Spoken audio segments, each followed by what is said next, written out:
উত্তরের জেলা লালমনিরহাটের 4টি উপজেলার মানুষ দীর্ঘদিন ধরে রেল যোগাযোগে ভোগান্তির শিকার হচ্ছে। লালমনিরহাট ঢাকা রুটে আন্তনগর বুড়িমারি এক্সপ্রেস চলাচল করলেও বুড়িমারিতে নেই স্টপেজ।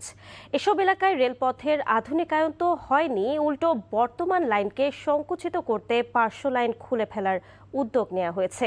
এতে 4 উপজেলার মানুষের মাঝে ক্ষোভ ও উদ্বেগ দেখা দিয়েছে। লালমনিরহাট থেকে হায়দার আলী বাবুর পাঠানো রিপোর্ট।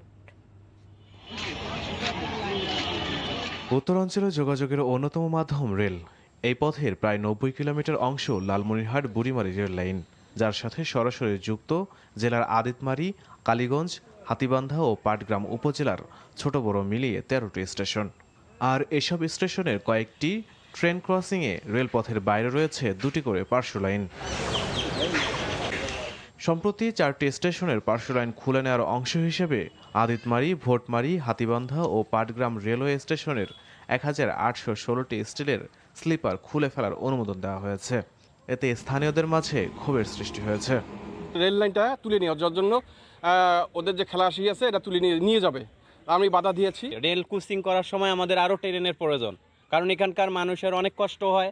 আন্তনগর ট্রেন কোনো দাঁড়ানোর কোনো সুবিধা থাকবে না, কোচিংয়ের কোনো সুবিধা থাকবে না। বুড়িমারি এক্সপ্রেস না দেওয়ার অন্যতম একটা তাল বাহানায় এই যে 3 নম্বর রেল লাইন তুলে না। তবে কর্তৃপক্ষের দাবি ব্যবহার না হওয়ায় স্লিপারগুলো নষ্টের হাত থেকে রক্ষা করতে এই উদ্যোগ। আমরা লাইন বন্ধ করতেছি না, জাস্ট স্লিপারটা নষ্ট হয়ে যাচ্ছে, তাই স্লিপারটা এনে ব্যবহার করতেছি। আবার যখন চালু হবে তখন আমরা স্লিপার আবার নতুনভাবে সংগ্রহ করে সেই সাইডিং লাইনগুলো আমরা ফিট দেব। জেলার 4 উপজেলার মানুষ এখনও আন্তনগর রেল সেবার সুবিধা বঞ্চিত। এই অবস্থায় রেলপথটিকে কৌশলে আরও অকেজো করার উদ্যোগ মেনে নিতে পারছেন না লালমনিরহাটবাসী। NTV news desk.